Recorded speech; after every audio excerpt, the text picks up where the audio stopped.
Jamhuri ya Muungano wa Tanzania. Ndugu zangu, kwanza nami niungane na walionitangulia kusema kumshukuru Mungu kwa kutukutanisha hapa Arusha leo kwa ajili ya jambo hili mahsusi, kilele cha siku ya wanawake duniani. Nishukuru sana waheshimiwa mawaziri wanaohusika na sekta hii, dada Dorothy Gwajima na dada Riziki Pembe, kwa kunialika kuwa mgeni rasmi kwenye siku hii muhimu. Nashukuru pia uongozi wa mkoa wa Arusha wakiongozwa na mkuu wa mkoa Paul Makonda kwa mapokezi, na niwapongeze kwa kuwa wenyeji wa maadhimisho haya yaliyofana sana. Tunajua wanawake tumekutieni pirika kwa wiki nzima, lakini mambo yamekwenda vizuri, hongereni sana. Nipongeze pia mwenyekiti wa kamati ya maandalizi dadangu Sara Masasi, lakini na wajumbe wote wa kamati hii toka pande mbili za muungano kwa maandalizi mazuri sana ya shughuli hii. Niwapongeze wadau wote waliochangia kufanikisha shughuli hii. Aidha, niwashukuru na kuwapongeza washiriki wote wa maonyesho na makongamano mbalimbali yaliyofanyika katika kipindi hiki cha maadhimisho haya. Kipekee niwapongeze sana wanawake wote kutoka pande zote za nchi yetu kwa kujitokeza kwa wingi kwenye siku hii ya kilele. Mmedhihirisha kwamba wanawake sio tu jeshi kubwa, bali ni jeshi madhubuti na la kuaminiwa. Wanawake oye! Nipongeze wanaume wote walioshiriki kwa njia moja au nyingine wiki nzima na walioko hapa uwanjani kwa kutunga mkono kwa kiasi kikubwa. Lakini pia niwashukuru na kuwapongeza vikundi vya burudani kwa kuwa nasi wiki nzima na hata leo hapa uwanjani. Wanahabari wetu, asanteni sana. Mmekuwa nasi wiki nzima. Kabla wiki nilikuwa kila nikitizama baadhi ya TV wanaweka namba kuelekea kilele cha wanawake duniani, bado siku 8, bado siku 5 mpaka leo imefika, na washukuru sana wanahabari wote. Lakini nipongeze pia viongozi wa dini na niwashukuru sana kwa kuwa nasi bega kwa bega. Tunawashukuru sana.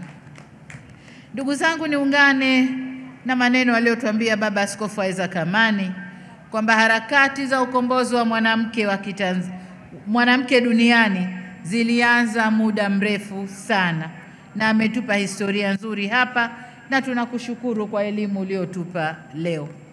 Lakini kwa hapa kwetu Tanzania zilianza hata kabla ya mkutano wa Beijing, ambapo wapo kina mama hodari waliojitokeza katikati ya mifumo dume. Hata hapa Tanzania kuna wanawake waliojitokeza wakati huo.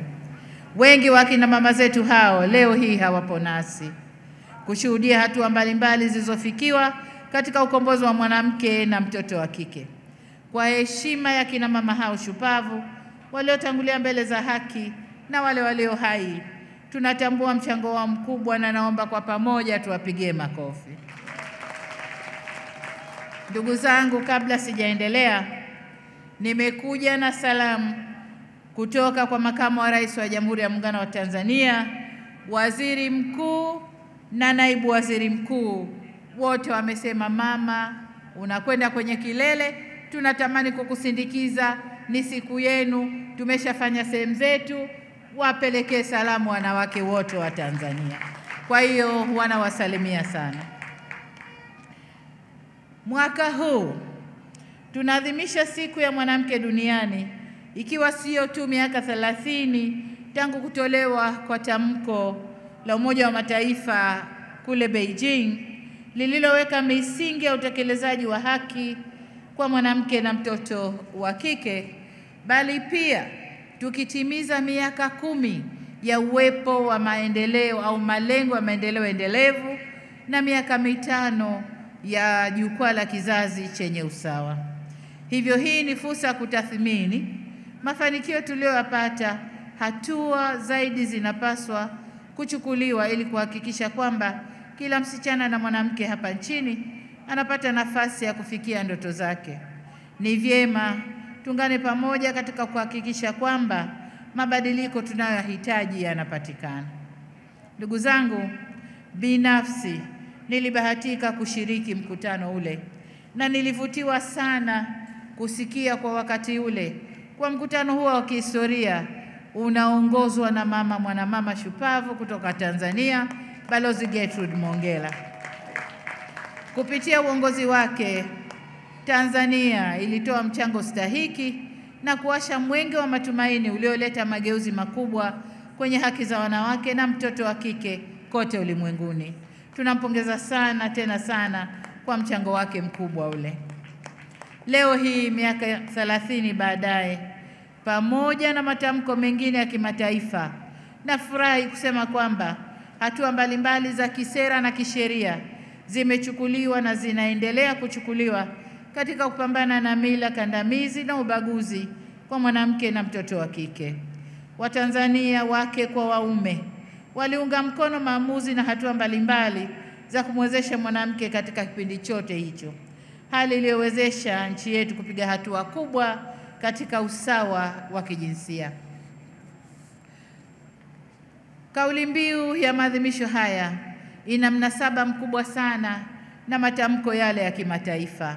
Kauli mbiu yetu inasema wanawake na wasichana 2025, tuimarishe haki, usawa na uwezeshaji. Hivyo hotuba yangu itajielekeza katika jitihada mbalimbali zilizofanyika kutekeleza azimio la ulingo wa Beijing, malengo ya maendeleo endelevu SDGs na jukwaa la kizazi chenye usawa. Na mtiririko wangu utakuwa kama ulivyo kwenye malengo endelevu yale ya SDG. Lengo la kwanza kwenye mpango ule ni kupunguza umaskini au kuondoa umaskini. Kwa upande wetu Tanzania, mpaka tunafanya tathmini ya mpango wa 3 wa maendeleo katika vision yetu ile kubwa ya miaka 25, mpaka tunafanya tathmini ya mpango wa 3 wa maendeleo, tayari tulishapunguza umaskini kwa kiwango cha 26% kutoka kiwango kilichokuwa wakati tunaanza utekelezaji wa vision. Sasa huo ulikuwa mwaka 2015. Sasa pamoja na jitihada zilizochukuliwa leo, hatushuki kwenye 30%. Lakini eneo la pili ni eneo la kuondoa njaa. Hili ndio lengo la pili la SDG, na kwa upande wa kuondoa njaa Tanzania, kitaifa tumeshaondoa njaa kwa 100%.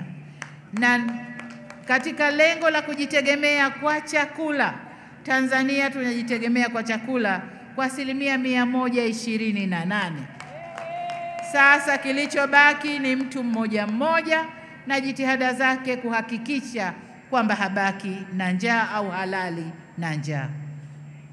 Lengo la 3 katika mpango ule ilikuwa ni suala zima la afya.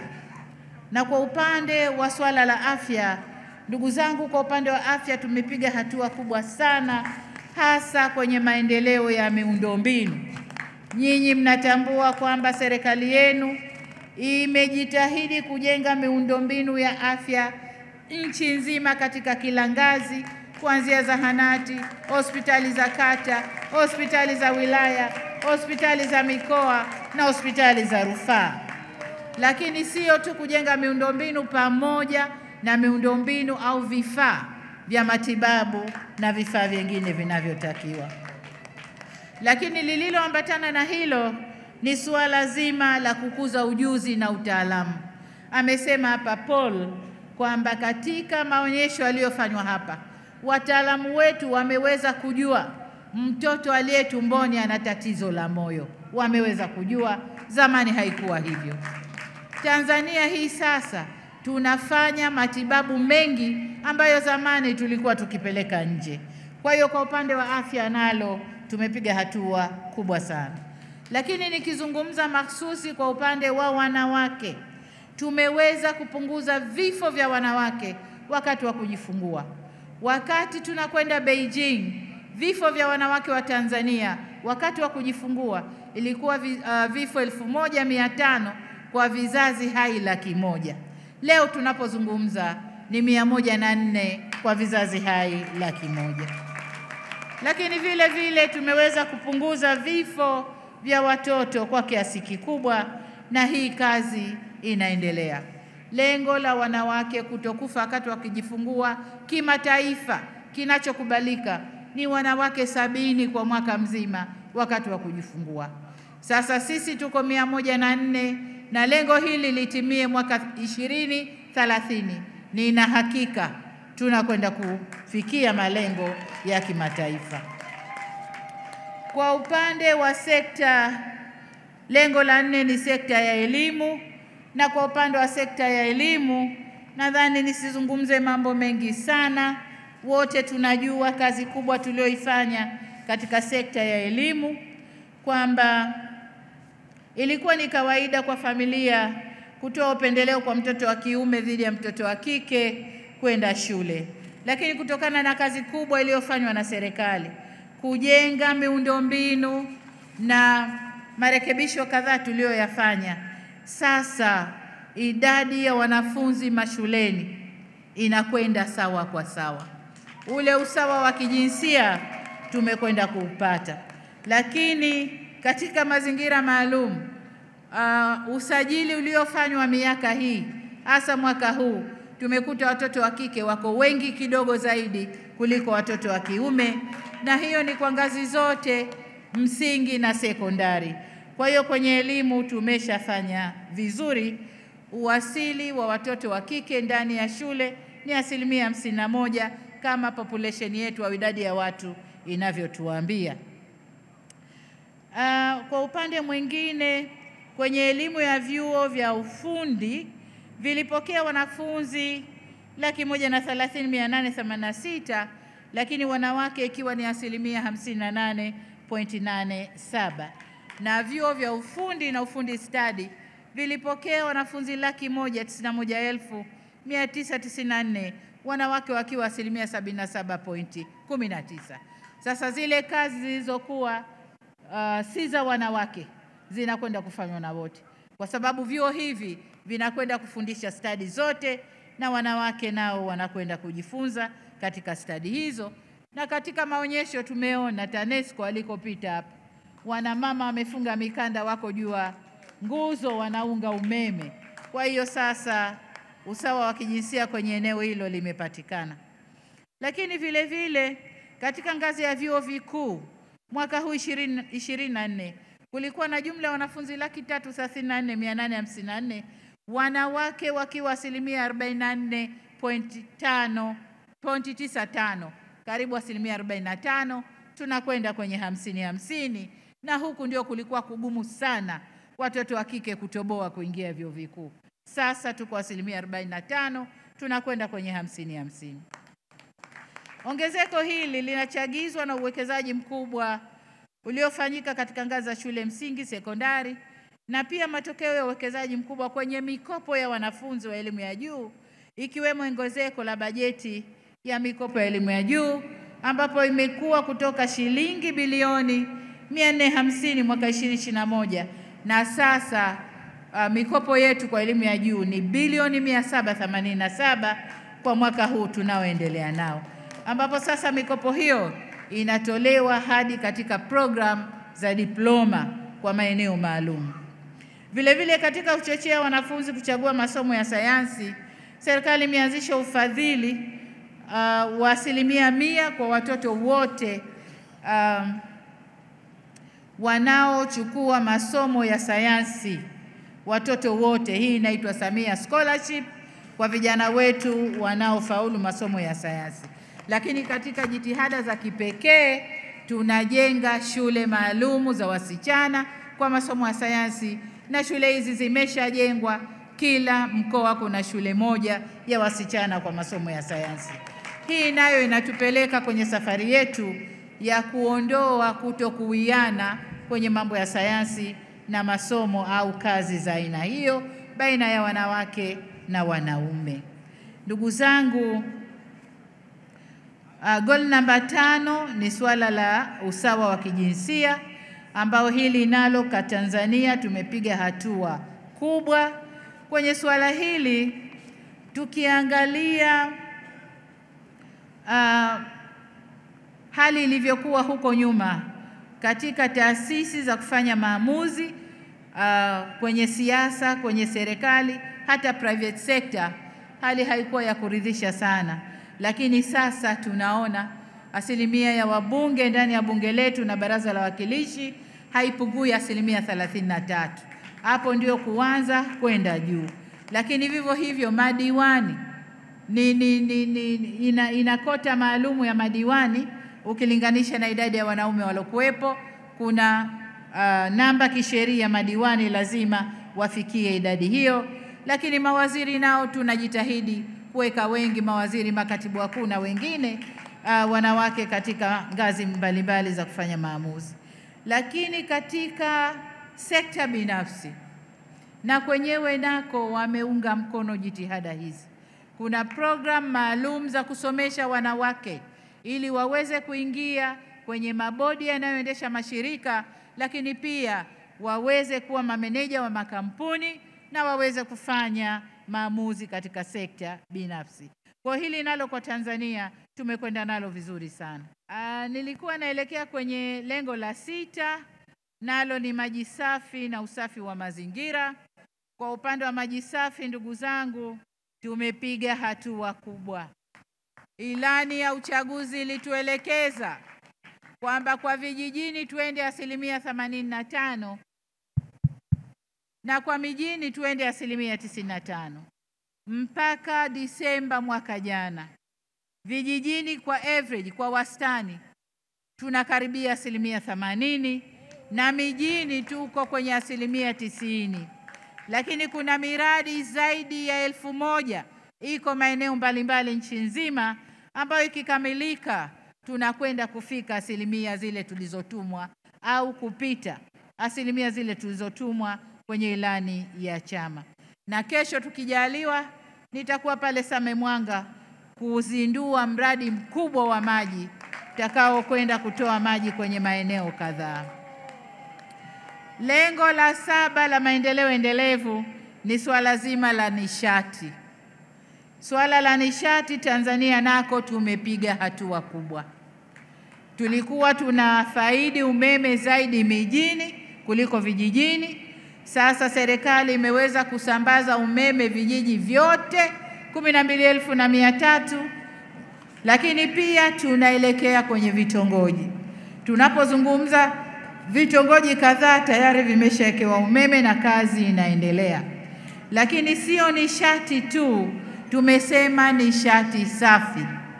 Sasa tunatoka kwenye nishati zile za diesel na mafuta mengine, tunaelekea kwenye nishati safi.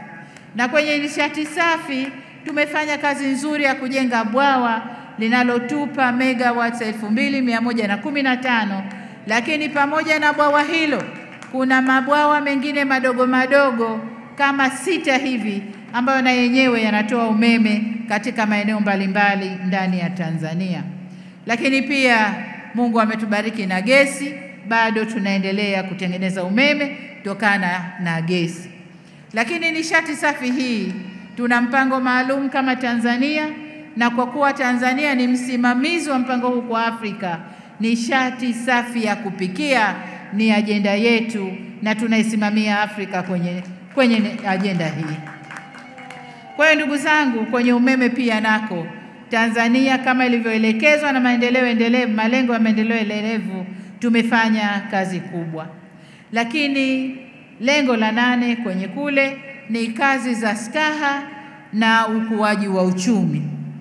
Na hapa napo tumefanya kazi kubwa sana sana sana. Kazi ambayo haitaki tochi au mwenge kumulikwa. Lakini nilikuwa namsikiliza nadhani Baba Askofu Amani au Shekhe alisema kwengineko duniani wanawake wanaandamana kupinga vifo vya wanawake, watoto kutokana na vita. Tanzania hatuna hiyo. Tanzania maandamano yaliyopita hapa ni maandamano ya kupongeza jitihada za serikali katika kuwapelekea huduma njema, katika kuondosha shida zao na dhiki zao. Na nyuso zilizopita hapa zilikuwa na bashasha kubwa sana. Kwa hiyo kwenye hili nalo wakati tukitoa taarifa yetu ya utekelezaji wa ilani ya uchaguzi kwa wananchi, mtaona mpaka takwimu zinasema vipi. Lakini kwenye hili jambo kubwa ni ardhi.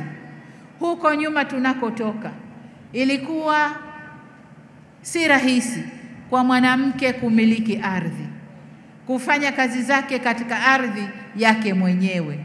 Sasa hivi wanawake, wanaume wote wanamiliki ardhi sawa, yategemea uwezo wake.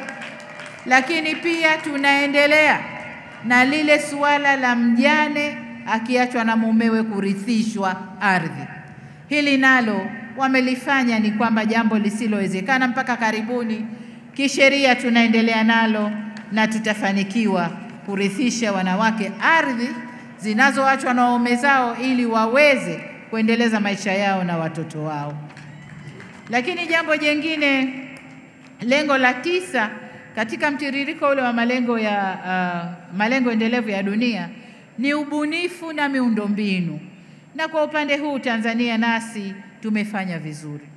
Kwa upande wa ubunifu tumefanikiwa kujenga mazingira na kuwafanya vijana wetu kutumia miundombinu iliyopo, miundombinu ya TEHAMA, kuwa wabunifu wa mambo kadhaa.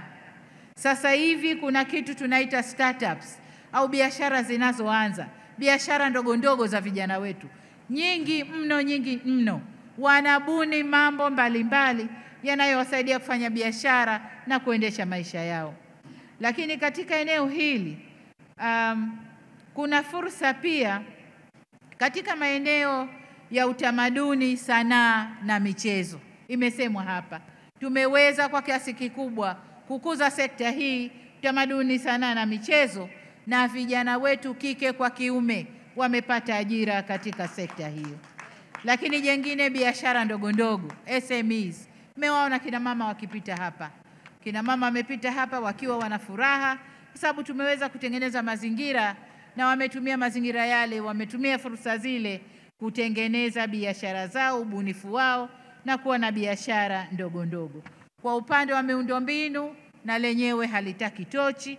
Tumefanikiwa kujenga njia za usafiri na usafirishaji wa watu na bidhaa, na Tanzania inasonga mbele na kazi iendelee.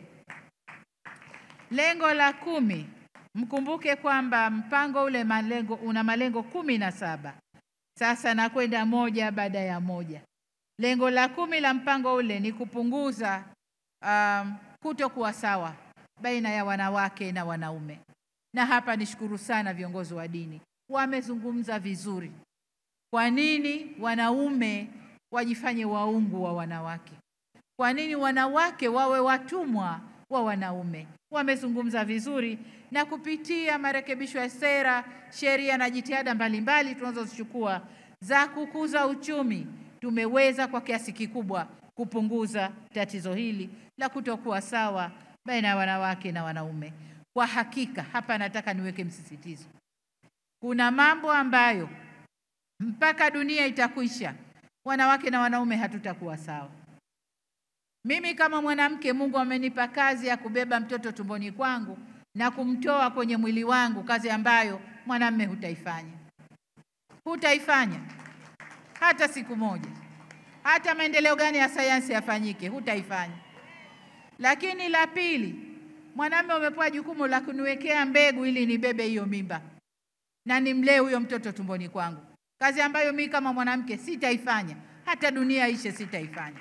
Kwa hiyo kuna kazi ambazo Mungu amezigawa za wanawake na za wanaume. Hapo hakuna cha usawa, hapo tunakwenda kama Mungu alivyotuumba.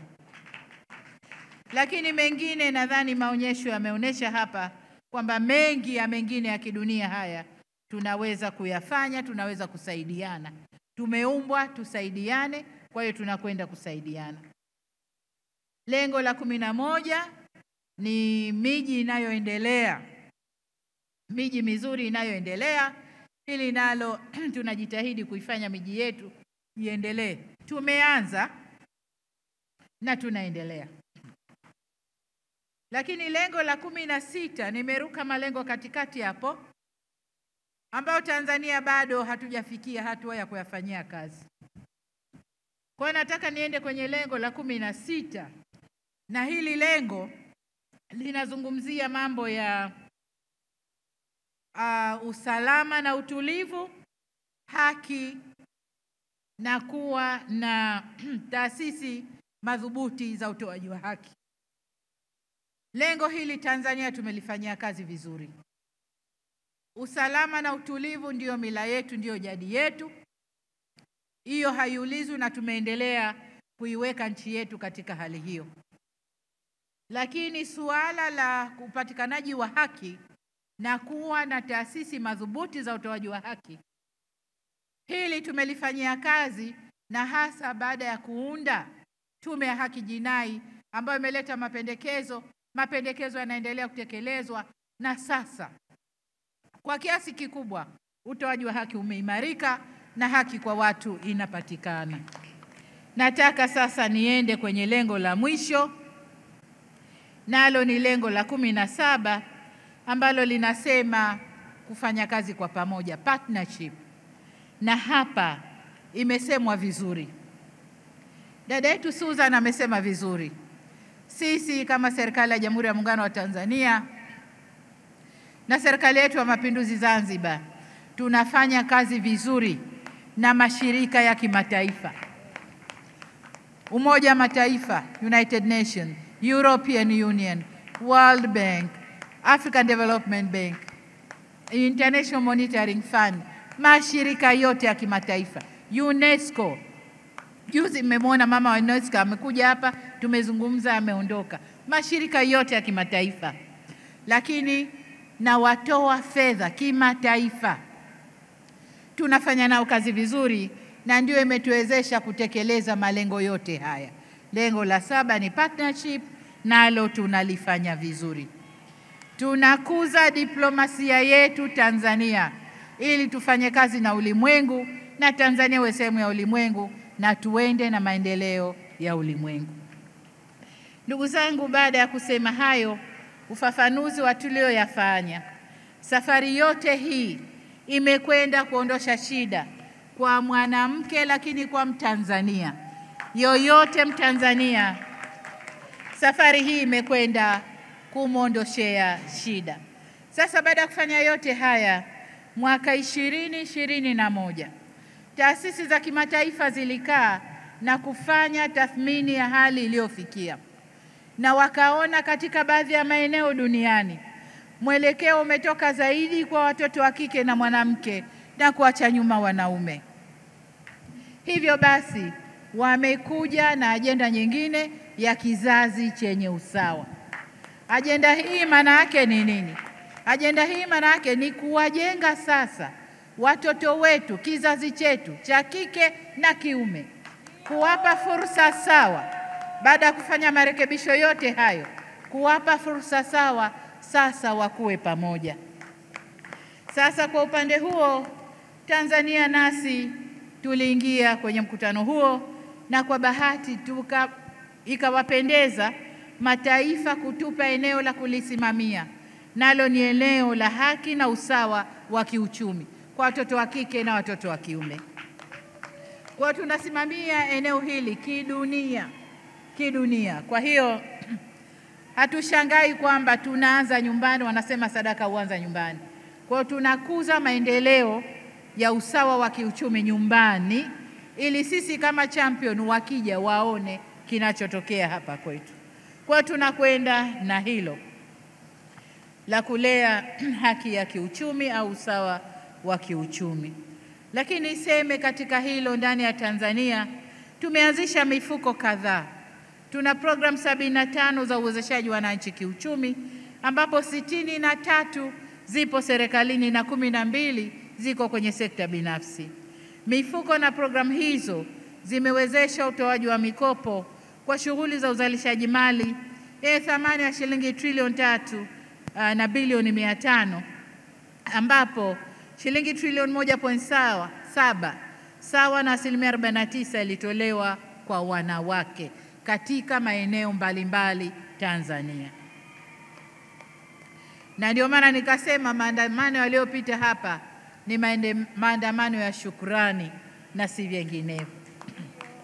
Lakini pia katika kipindi hiki Katika kipindi hiki pia tumeboresha sheria ya ununuzi wa umma kwa kuweka sharti kwa taasisi nunuzi kutengeneza 30% ya zabuni zote kwa ajili ya makundi maalum wakiwemo wanawake. Na hapa nilifurahishwa sana juzi nikiwa napokea taarifa ya sekta ya ujenzi na miundombinu wakiniambia kwamba kuna kazi kadhaa za barabara zimetolewa na kazi hizo 30% wamepewa wakandarasi wanawake. Imenifurahisha sana. Huu ni mwendo mzuri na naomba tuendelee kwenye maeneo mengine pia. Aidha, tumerekebisha utaratibu wa kutoa 10% kwa wanawake, vijana na wenye ulemavu. Katika baadhi ya maeneo mpango huu tumeupeleka uendeshwe kibenki, lakini baadhi ya maeneo unaendelea kama ulivyo, na ni matumaini yetu kwamba zile kasoro zilizokuwepo sasa zitakuwa hazipo. Lakini jengine katika hifadhi ya jamii ni pale tuliporuhusu mifuko yetu ya hifadhi ya jamii itoe mwanya, itoe madirisha ambayo sekta binafsi, sekta isiyo rasmi na yenyewe itapata fursa ya kujiwekea hifadhi katika mifuko yetu. Hilo nalo tumelifanya vyema. Kwa hiyo Tanzania mambo ni moto moto. Wanawake oye! Tanzania oye! Ndugu zangu, sasa nizungumze mwelekeo wa baadaye. Katika kuelekea mbele, natamani kuona mabadiliko ya sera na sheria mbalimbali tunayoyafanya yawe yanaleta mabadiliko zaidi kwa jamii. Kwa mfano, suala la umiliki nimeshalisema la ardhi lipewe uzito wake kwa wanawake. Tunapozaliwa hakuna anayekuja na kipande cha ardhi. Ardhi ni ya Mungu na tunaikuta. Lakini ardhi kwa kuwa ni moja katika nyenzo za uzalishaji na maendeleo, na katika kizazi chenye usawa, wote wanawake na wanaume tuna haki ya kumiliki ardhi aliyotupa Mwenyezi Mungu. Kwenye huduma za afya, ili tuweze kupata huduma za afya kisawasawa, hatuna budi kwenda na suala la bima ya afya. Na nashukuru Mheshimiwa Spika walilishalipitisha bungeni, sasa ni kwetu kulifanyia kazi. Jambo hili ni zito, si jambo jepesi. Kwa hiyo tunaendelea kulifanyia kazi. Tumefanya majaribio kadhaa, tunaona makosa, tunarudi nyuma, tunakwenda, lakini lengo letu ni kila Mtanzania awe na bima ya afya ili tuweze kudhibiti na kulinda hadhi ya kiwango cha afya tulichofikia sasa hivi. Mahospitali yale yaliyojengwa, vituo vya afya na zahanati vina standardi zao, zina viwango vyao. Ili tuweze kuenda na hivyo viwango, lazima wote tuchangie kwenye gharama za afya. Kwa hili jambo tunakwenda nalo na litakuja, na tunaomba sana tulifanyie kazi kama Watanzania ili liwezekane na tuweze kwenda nalo. Ndugu zangu, katika kizazi chenye usawa, Tanzania sasa tunakabiliwa na suala la malezi, maadili kwa watoto wetu. Nimekuwa kwenye harakati hizi za usawa wa kijinsia katika nyanja mbalimbali. Nilikuwa huko kwenye NGO, nimeingia kwenye serikali, nimekwenda kwenye ngazi za kimataifa, nimekuwa waziri wa wanawake na maendeleo ya jinsia, na sasa kama mkuu wa nchi. Nimeyaona mengi, nimeyasikia mengi na ninayafahamu mengi sana. Niseme tu kwamba uendelevu wa harakati hizi utategemea kizazi kipya cha watoto wetu wa kike na wa kiume tunachokijenga. Tuna kazi ya kujenga kizazi chetu chenye maadili na chenye kuheshimiana.